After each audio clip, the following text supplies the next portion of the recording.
Outro tema, melhor dizendo, bastante explorado nos vestibulares em relação a Durkheim, corresponde à sua outra obra também de grande valia para a sociologia, que é O Suicídio.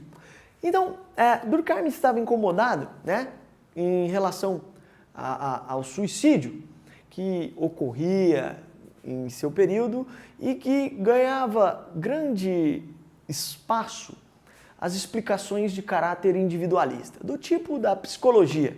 Então, perguntando a alguém que teria convivido com uma pessoa que veio se suicidar, as explicações que mais se aproximam são aquelas individuais. Ele tinha algum determinado problema, ele não estava em sã consciência mental, coisas do gênero. E Durkheim, em seus estudos, percebe então que a sociedade exerce uma grande influência nas relações e nos comportamentos do indivíduo.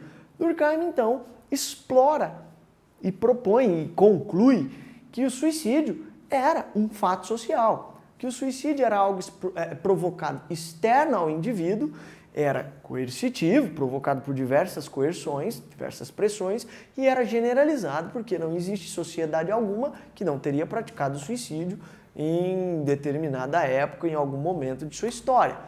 Então Durkheim propõe que o suicídio é um produto, ou melhor dizendo, é provocado externa ao indivíduo. Durkheim até concorda que o indivíduo ele tem uma predisposição ao suicídio.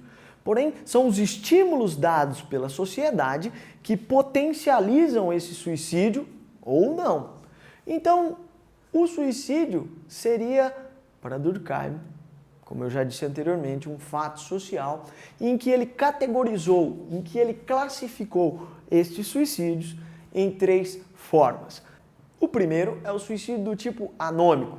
Esse suicídio é aquele que deriva da anomia. A anomia nós aprendemos em outro momento na aula, que é aquele estado em que o indivíduo está à margem das principais relações sociais. Então, esse indivíduo, na interpretação de Durkheim, ele estaria um passo adiante de provocar o seu suicídio do que os demais indivíduos que compartilham dessas regras dentro da consciência coletiva, né? Então, o indivíduo no estado anômico seria, por exemplo, aquele dependente químico, um usuário que, na Cracolândia, as chances dele praticar ali um suicídio são maiores para Durkheim do que aquele que não está no estado de anomia. Num segundo momento, Durkheim propõe o suicídio do tipo altruísta. O altruísmo é aquela preocupação excessiva com o outro.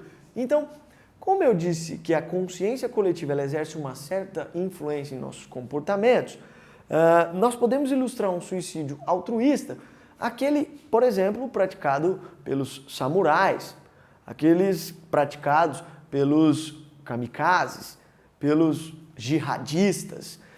O que significa esses 3 tipos de ilustrações que eu proponho?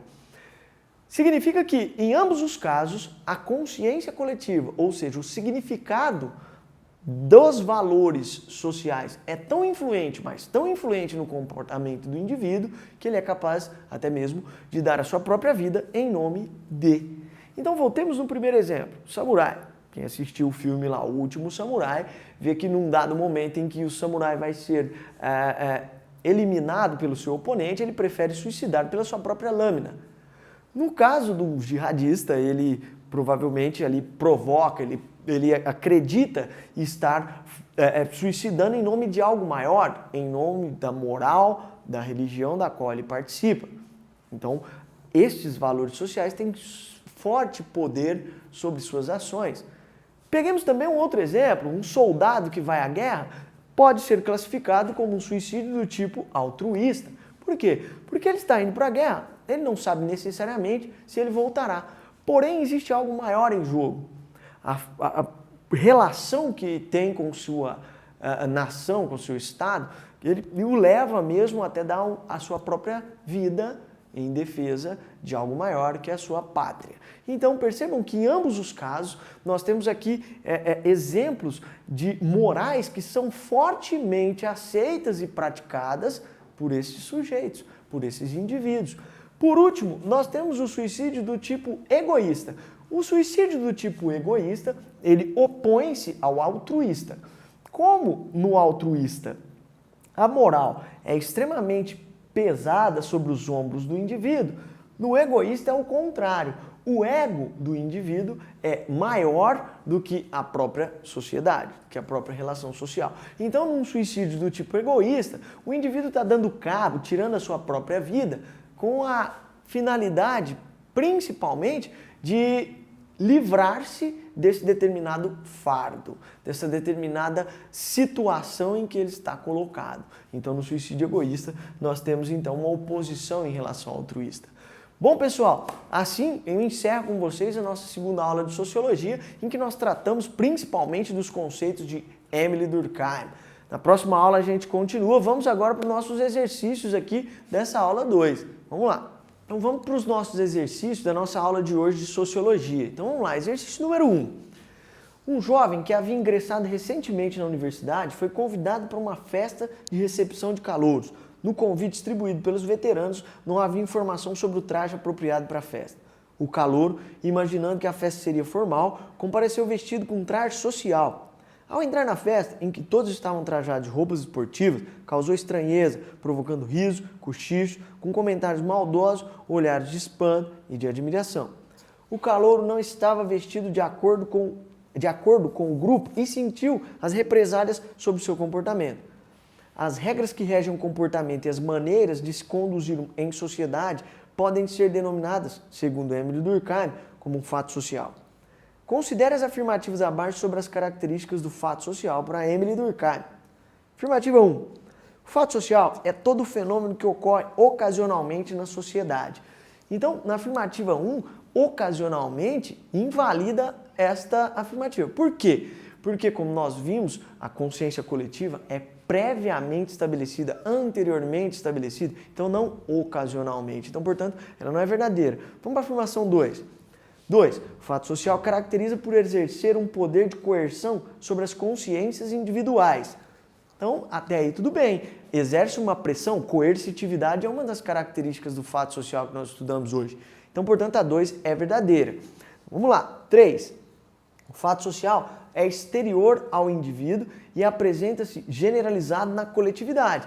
Então, generalidade é outra característica do fato social. Até aí tudo bem. Então, a afirmação 3 também é verdadeira. A 4. O fato social expressa o predomínio do ser individual sobre o ser social. A quarta ela é inválida, ela é falsa. Por quê? Porque é exatamente ao contrário que ocorre do que propõe essa afirmação. É o social que prevalece sobre o individual na perspectiva de Durkheim e na sua interpretação. Então, portanto, a nossa alternativa correta é a letra C. Tá? Exercício número 2. Vamos lá para o exercício 2. O exercício da UFO aí, a tirinha de quino, acima, ilustra a concepção de fato social, segundo Durkheim. Para o autor, é característica do fato social. Então vamos lá, observem a tirinha aí, nós temos lá na primeira imagem, né? As crianças chegando aí, nós temos o Juanito, né? E vai passando para a segunda, para a terceira, todo mundo com cara de espanto aí da Mafalda no terceiro. No último quadrinho temos aí, quem foi que espalhou que não gosta dos Beatles? Olha a multidão então aí espantada com o que o nosso personagem aí está dizendo. Então na letra A tá assim, repetindo a pergunta, né? A característica do fato social, na letra A, ser geral e igual em todas as sociedades. Então, não vamos confundir o que nós aprendemos hoje nessa aula. Generalidade não significa igualdade em todas as sociedades. As regras sociais para o Durkheim variarão de acordo com cada grupo social. Cada grupo terá sua consciência coletiva. Então, vamos ilustrar isso aqui. A nossa consciência coletiva, na sociedade capitalista, por exemplo, diverge, se diferencia da consciência coletiva dos indígenas tupinambás, por exemplo. Então, portanto, essa alternativa ela é automaticamente eliminada por conta dessa similaridade em todas as sociedades que ela propõe. B. Dar liberdade ao indivíduo em uma dada sociedade de praticar ações e atitudes ligadas ao seu senso crítico. Então, como nós observamos na sociologia de Durkheim, há uma certa limitação da individualidade do sujeito, visto que a sociedade, com suas regras, impõe a ele um certo comportamento. Então, a B também não pode ser assinalada. Letra C. Ser particular de cada indivíduo sem interferência do grupo social no qual está inserido. Então, como nós vimos no exercício anterior, o grupo social interfere sim na vida do sujeito para Emile Durkheim. Então, portanto, nos resta a letra D, tá? Exercer sobre o indivíduo uma coerção exterior.